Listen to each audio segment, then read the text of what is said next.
Music Studio.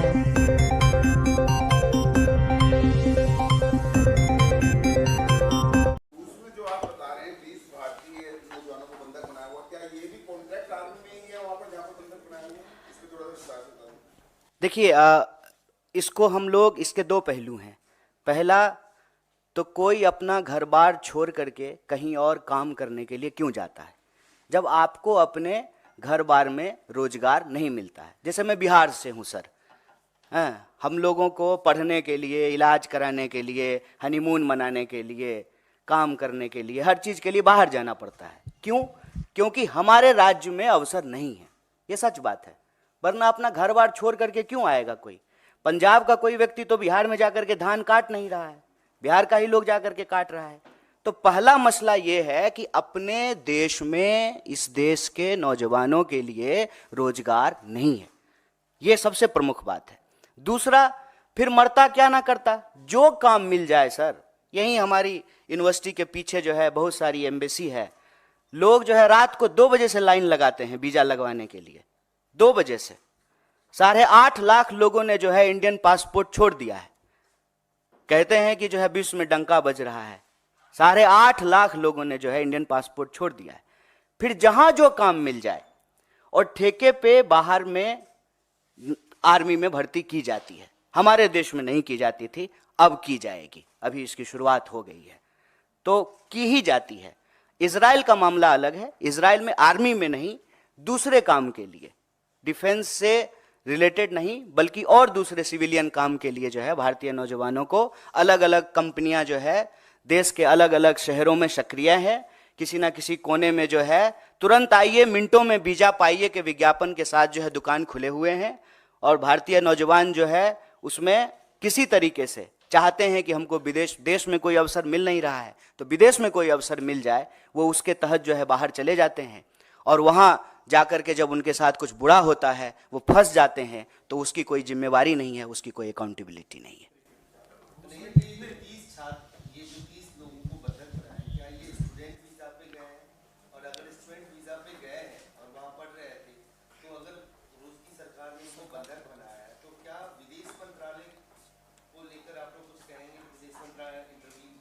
देखिए, अब इस बात का जवाब एक्चुअली हमारे सीनियर जयशंकर जी देते, विदेश मंत्री वो हैं, कि किस वीजा पे ये लोग गए हैं, सरकार का इस पे क्या स्टेटमेंट है। हम तो जो है इस देश का जिम्मेदार विपक्ष होने के नाते सरकार से यही सवाल कर रहे हैं कि भारत का कोई भी नागरिक दुनिया के किसी हिस्से में अगर मुश्किल में है तो उसको उस मुश्किल से निकालना सरकार की जिम्मेवारी है। और हम आपको याद दिला दें, यही प्रचार भी तो किया गया था।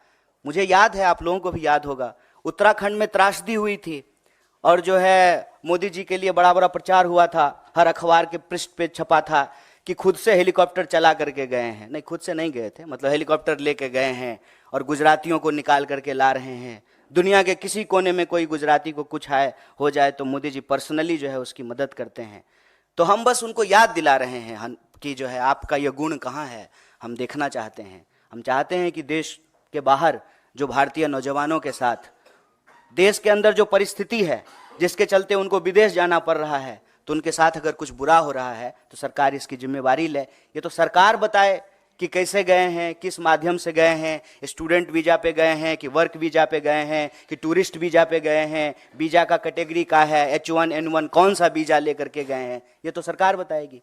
हम कैसे बता सकते हैं, हम तो विदेश मंत्री हैं नहीं। अब तक की सबसे उच्चतम स्तर पे है। सरकार की तरफ से कल आंकड़ा भी ये सामने आया कि जीडीपी ग्रोथ जो है वो 8.4% हो गई है। क्या कहेंगे आप? 750 लोग जो है वो धन्ना सेठ हो गए हैं, अरबों खरबों में उनकी कमाई हो गई है, और किसान ने आत्महत्या कर लिया है 12,500। इसको कैसे देखते हैं?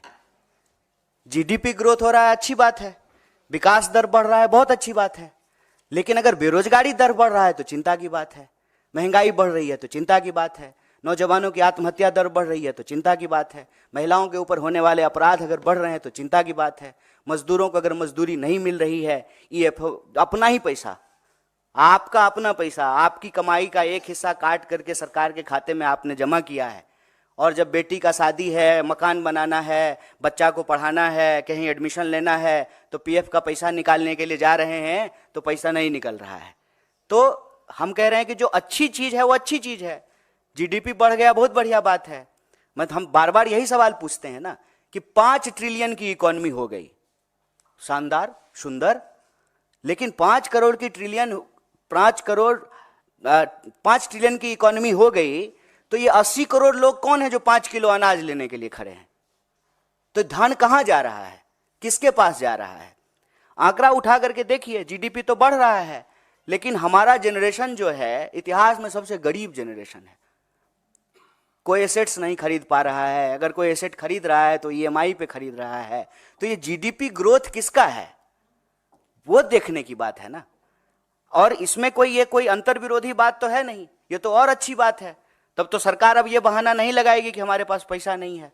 तब तो हम कह सकते हैं ना कि जीडीपी ग्रोथ अगर 7.5% हो गया है तो फिर वो जो मांग है इस देश के विद्यार्थियों का कि शिक्षा पर जो खर्चा हो बजट का 10वां हिस्सा हो, तो 10वां हिस्सा बजट का आप एजुकेशन पे खर्च करने लगी है। लेकिन आपको मालूम है कि इस बार के बजट में जो है एजुकेशन के ऊपर कटौती की गई है। तो पैसा अगर पैदा हो रहा है इकोनॉमी में तो जा किसके पास रहा है? ये बेरोजगारी क्यों बढ़ रही है, किसानों की आमदनी क्यों नहीं दुगनी हो रही है, एमएसपी क्यों नहीं मिल रहा है? और आप सब पत्रकार साथी एक बात याद दिला दूं, लाडली का कितना प्रचार किए थे लाडला ने, लाडली कहां है? लाडली में पैसा मिलना बंद हो गया है। एमएसपी पे जो वादे किए गए थे वो वादा तो छोड़ दीजिए।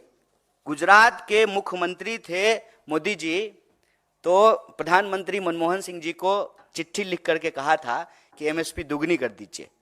अब तो मनमोहन सिंह जी प्रधानमंत्री हैं नहीं, गुजरात के मुख्यमंत्री देश के प्रधानमंत्री बन गए हैं, तो एमएसपी क्यों नहीं लागू कर दे रहे हैं, उसको कानूनी दर्जा क्यों नहीं दे रहे हैं? इसीलिए जो है किसान आंदोलन कर रहे हैं। नौजवानों की हालत देख लीजिए कि देश के किसी ना किसी कोने में भर्ती समय से हो, एग्जाम टाइम पे लिया जाए, प्रश्न पत्र लीक ना हो, देश के किसी ना किसी कोने में जो है नौजवान और विद्यार्थी आंदोलन कर रहे होते हैं। जीडीपी बढ़ा है, बहुत बढ़िया, लेकिन बेरोजगारी नहीं बढ़नी चाहिए।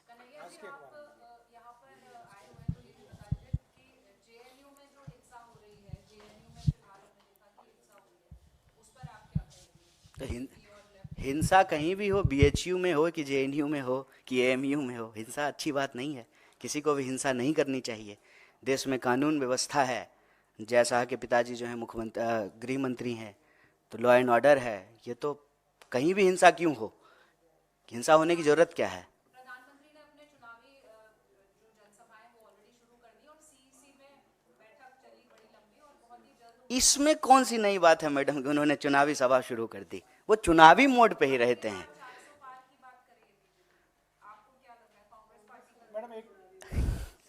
एक बात बताइए, अब की बार 400 पार अगर हो जाता तो एन केन प्रकारेण किसी को भी, आपको मालूम है बीजेपी ने आज किसको उड़ीसा में ज्वाइन कराया है? एक बीजेडी का एमएलए जो भाजपा कार्यकर्ताओं के ऊपर गाड़ी चढ़ा दिया। एक तो मुझे नहीं मालूम कि आजकल के नेताओं को गाड़ी चढ़ाने का क्या शौक है। वो टेनी जी का बेटा किसानों पे गाड़ी चढ़ा दिया था। तो ये बीजेडी का जो नेता है वो बीजेपी के कार्यकर्ताओं पे, और जो है प्रधानमंत्री जी चुनावी सभाओं में जाकर के कहते हैं कि भाजपा कार्यकर्ताओं की पार्टी है। उनके कार्यकर्ता के ऊपर जो गाड़ी चढ़ा दिया उसको ज्वाइन करा लिया है। क्यों? 400 पार को लेकर के इतना कॉन्फिडेंट होते तो किसी भी स्तर पे जाकर के समझौता करते। अभी आपने देखा कि बिहार में जो है नीतीश कुमार को लेकर के क्या क्या बोलते थे, और अभी जो है सब एकदम सब बढ़िया, एकदम स्वीट स्वीट सा हो गया है। तो मुझे नहीं लगता है, ये दावे हैं, सुनते हैं हम भी, आप भी सुनिए।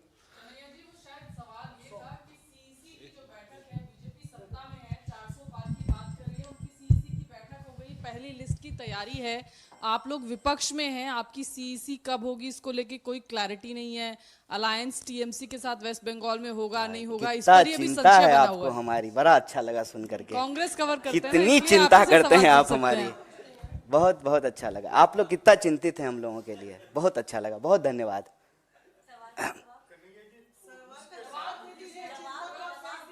हम ये प्रेस कॉन्फ्रेंस एक बहुत ही गंभीर और संवेदनशील विषय पे है।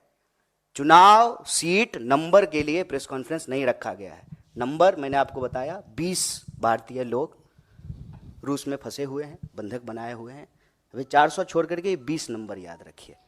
इसलिए नहीं जवाब दे रहा हूँ, ऐसा नहीं है कि हमको जवाब नहीं देने आता है, जवाब दे सकते हैं, ये विषय कुछ और है। ठीक है कन्हैया जी ये बताइए कि आपने कहा कि अमेरिका में भारतीय छात्रों का मर्डर भी हुआ है, संदिग्ध परिस्थितियों में मौत भी हुई है। ये जितने भी हाल के महीनों में मर्डर या संदिग्ध परिस्थितियों में मौत हुआ है, इसके पीछे विपक्ष के नाते आप कोई साजिश देख रहे हैं, फाउल प्ले देख रहे हैं? दूसरा सवाल है कि मोदी आपके क्षेत्र में जा रहे हैं कल, आप पिछले बार वहां से लोकसभा का चुनाव लड़े थे, इस बार कांग्रेस की टिकट पे बेगूसराय से लड़ेंगे आप? ये विषय अभी आज का नहीं है प्रेस वार्ता का। पहला सवाल जो आपने पूछा है कि भारतीय नौजवानों और विद्यार्थियों के साथ आए दिन कोई ना कोई घटनाएं होती रहती है। मैं ये नहीं कह रहा हूं कि साजिश है, लेकिन एक चिंताजनक और गंभीर परिस्थिति जो ज़रूर है। मान लीजिए कि मैं बार बार कहता हूं कि देश के भीतर की समस्या को बाहर जो घटनाएं घट रही है उसके कॉन्टेक्स्ट में देखने पे चीज़ें आसानी से समझ में आती है। मैं बार बार कहता हूं, मैं बिहार से हूं और जो है जब हम लोग महाराष्ट्र जाते थे तो हमारे साथ भी जो है कई बार ऐसी घटनाएं घटी, गुजरात में कई बार जो है ऐसी घटनाएं घटी। ऐसी घटनाएं क्यों घटती हैं? ऐसी घटनाएं तब घटती हैं जब बिहार में रोजगार नहीं है और हमको मजबूरी में बाहर जाना पड़ता है। वैसे ही भारत में अगर रोजगार की स्थिति होती तो भारतीय नौजवानों को बाहर नहीं जाना पड़ता। पहली बात तो ये। दूसरी बात, जब हम कहीं जाते हैं तो आउटसाइडर्स को लेकर के एक इनसिक्योरिटी होती है स्वाभाविक रूप से, और कैंपेन भी यही किया जाता है। आप लोग अक्सर सुनते होंगे कि बाहर का लोग आकर के रोजगार ले लिया है, बाहर का लोग आकर के यूनिवर्सिटी में हॉस्टल को कब्जा कर लिया है, यूनिवर्सिटी को कब्जा कर लिया है। तो इस तरह से जो है आइडेंटिटी के आधार पे पोलराइजेशन होता है, ध्रुवीकरण होता है और नफरत फैलाई जाती है और नफरत का शिकार जो है वो लोग होते हैं। मैं ये नहीं कह रहा हूँ कि भारत की सरकार की साजिश है, लेकिन ये परिस्थिति है। इस परिस्थिति में भारत की सरकार को एक्ट करना चाहिए, हम ये मांग कर रहे हैं। महाराष्ट्र में जो घटनाएं हुई, ऐसा कोई अमेरिका से उसका कंपैरिजन हो सकता है क्या बिहार के किसी व्यक्ति के साथ? नहीं, बस मैंने समझने के लिए उदाहरण दिया है, कंपैरिजन नहीं है। दोनों की ज्योग्राफी अलग है, परिस्थिति अलग है, बस हमने समझने के लिए उदाहरण दिया। फिलहाल तो नहीं, फिलहाल तो हम रूस की ही बात कर रहे हैं। इजराइल को लेकर जो आपने कहा, तो आपकी एग्जैक्ट मांग इजराइल के मामले में क्या होगी गवर्नमेंट से, कि सरकार क्या करेगी? सरकार से तो हम यही मांग कर रहे हैं कि आप यहीं रोजगार की व्यवस्था कीजिए। भारतीय नौजवानों को किसी भी परिस्थिति में वॉर जोन में जाकर के काम करना पड़े, जहाँ मिसाइल चल रही है, गोलियां चल रही हैं, लोग मारे जा रहे हैं, चाहे इस तरफ से मारे जाएं या उस तरफ से मारे जाएं, हम ये नहीं कह रहे हैं, लेकिन उसमें हमारे लोग जाकर के क्यों अपनी जान गंवाएं? उनको यही रोजगार दिलाइए। और बस उनको हम वादा याद दिला रहे हैं कि आपने तो कहा था कि 2 करोड़ नौकरी देंगे हर साल, तो 10 साल अब पूरा होने को हैं। इस हिसाब से जो है आप 20 करोड़ नौकरी पैदा करते, 20 करोड़ आप नौकरी पैदा कर देते तो क्यों बाहर जाता कोई? किसी को अच्छा लगता है कि गोलियां चल रही हो और वहां पे जो है हम गार्डन साफ कर रहे हैं या सड़क साफ कर रहे हैं? ये अच्छा तो लगता नहीं है। तो हम सरकार से ये मांग कर रहे हैं कि देश के नौजवानों के भविष्य के साथ खेलना बंद कीजिए और युवाओं के लिए जो ये मृत काल चल रहा है, उस मृत काल को बंद करके ही सही मायनों में अमृत काल शुरू किया जा सकता है।